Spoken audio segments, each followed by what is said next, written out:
we all agree that such shenanigans exist and that it shouldn't be this way. But why are we looking at it so differently, knowing that the recent example of Justice Shaukat Siddiqui's case, despite that he publicly named Major General Faiz Hameed,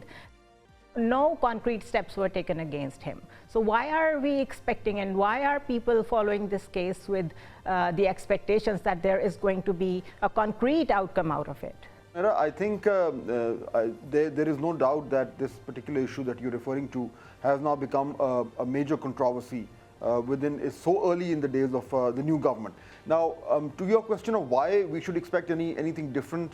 in comparison to how the case of Justice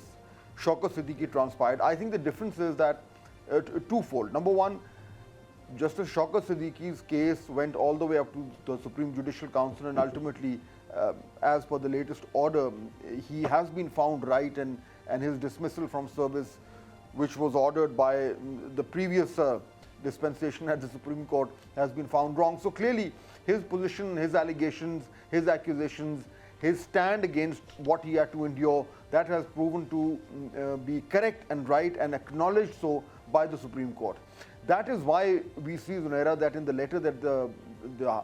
judges of the High Court wrote to the Supreme Judicial Council, they referred to the judgment in favor of Justice Shaukat Siddiqui, which essentially means that that particular judgment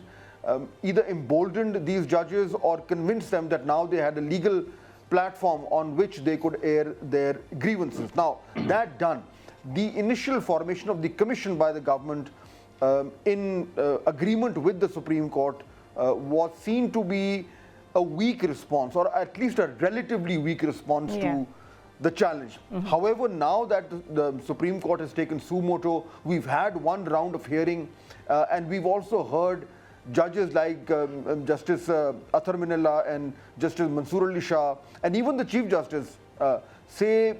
use fairly strong language to say that this interference cannot be tolerated, and they intend to take this matter to a logical conclusion. So to me, that shows that the Supreme Court now, willingly or unwillingly, I can't say, has now faced up to the challenge of trying to obtain